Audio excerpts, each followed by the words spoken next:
আজকের কাহিনী মাছদের উদ্দেশ্যে উপদেশ।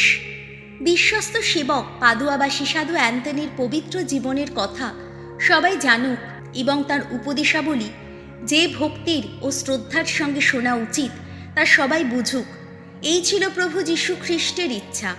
তাই অতীতে ঈশ্বর যেমন বালামকে তার নির্বুদ্ধিতার জন্য একটি গাধাকে নিয়ে ভর্ৎসনা করিয়েছিলেন, তেমনি এখন তিনি অবিশ্বাসী ও ধর্মদ্রোহীদের ভর্ৎসনা করালেন বিচার বুদ্ধিহীন মাছদের দিয়ে।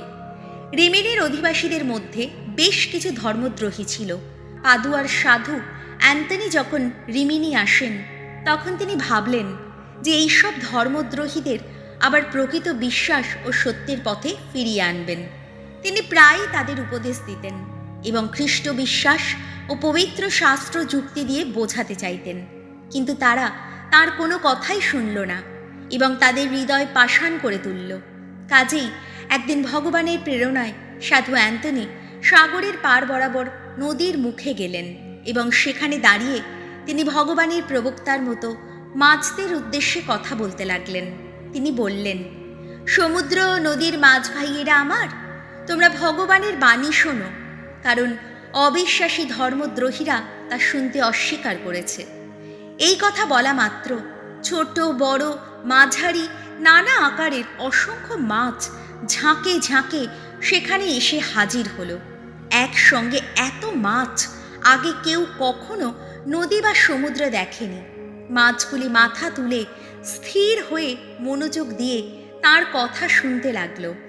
ছোট মাছ তীরের কাছে, তার পেছনে মাঝারি মাছ এবং সবার শেষে গভীর জলের বড় বড় মাছ নিজ নিজ গোত্রে ভাগ হয়ে সারিবদ্ধভাবে জমায়েত হল।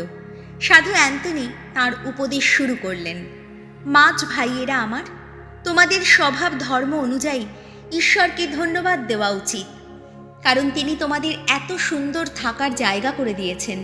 তোমাদের প্রয়োজন অনুযায়ী তিনি মিষ্টি ও নোনা জলের ব্যবস্থা করে দিয়েছেন। ঝড় তুফানের সময় তোমাদের নিরাপদ আশ্রয়ের ব্যবস্থাও করেছেন।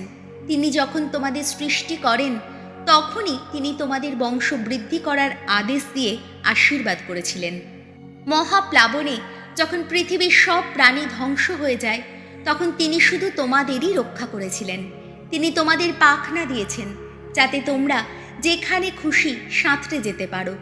ঈশ্বরের নির্দেশে জোনাকে রক্ষা করার পুরো দায়িত্ব তোমাদেরই দেওয়া হয়েছিল এবং 3 দিন পর তাকে নিরাপদে তীরে পৌঁছে দেওয়া হয়েছিল।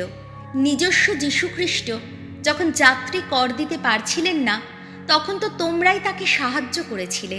খ্রিস্টরাজের পুনরুত্থানের আগে ও পরে তোমরা এক অসাধারণ আশ্চর্য কাজের মধ্য দিয়ে তার আহার জুগিয়েছিলে। এই সব কারণে তোমাদের উচিত ঈশ্বরকে ধন্যবাদ দেওয়া, কারণ ঈশ্বর অন্যান্য প্রাণীদের চেয়ে তোমাদের বেশি আশীষ ধন্য করেছেন। সাধু অ্যান্টনির এই উপদেশ শুনে মাছগুলি হাঁ করে মাথা নোয়ালো এবং তাদের পক্ষে যতটা সম্ভব বোঝাতে চেষ্টা করল যে তারা ঈশ্বরকে ধন্যবাদ দিচ্ছে। সৃষ্টিকর্তার প্রতি তাদের এই প্রগাঢ় ভক্তি দেখে সাধু অ্যান্টনি অত্যন্ত খুশি হলেন। তিনি উচ্চস্বরে বললেন, ধন্য শাশ্বত ঈশ্বর, কারণ ধর্মদ্রোহীদের চেয়ে মাছেরা তাঁকে বেশি সম্ভ্রম করে। অবিশ্বাসীদের চেয়ে বিচার বুদ্ধিহীন প্রাণীরা তাঁর কথা মন দিয়ে শোনে। সাধু অ্যান্টনির উপদেশ চলাকালীন মাছের সংখ্যা আরও বেড়ে গেল এবং মাছগুলি তাদের নিজ নিজ জায়গা থেকে একটুও নড়ল না। এই আশ্চর্য ঘটনার কথা শহরে জানাজানি হয়ে গেল এবং লোকেরা দলে দলে সাধু অ্যান্টনির কাছে এলো। আসবার সময় তারা ধর্মদ্রোহীদের টানতে টানতে নদীর তীরে নিয়ে এলো। চোখের সামনে এমন আশ্চর্য ঘটনা দেখে তারা অভিভূত হয়ে পড়ল। তারা সাধু অ্যান্টনির চরণতলে লুটিয়ে পড়ল তার উপদেশ শোনার জন্য।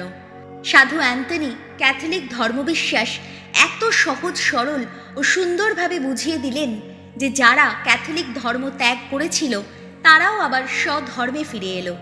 যারা অবিশ্বাসী ছিল তারা অন্তরে পরম তৃপ্তি লাভ করল এবং তাদের বিশ্বাস আরও দৃঢ় হলো। উপদেশ শেষ হলে সাধু অ্যান্টনি মাছদের আশীর্বাদ করে বিদায় দিলেন। মাছগুলি আনন্দে সাঁতার কাটতে কাটতে চলে গেল। লোকেরাও একে একে চলে গেল। সাধু অ্যান্টনি বেশ কিছুদিন রিমিনি শহরে রয়ে গেলেন। সেখানে তার উপদেশ ও শিক্ষার গুণে অনেকের মনে পরিবর্তন এলো। প্রভু যীশু, তোমার জয় হোক। আমেন।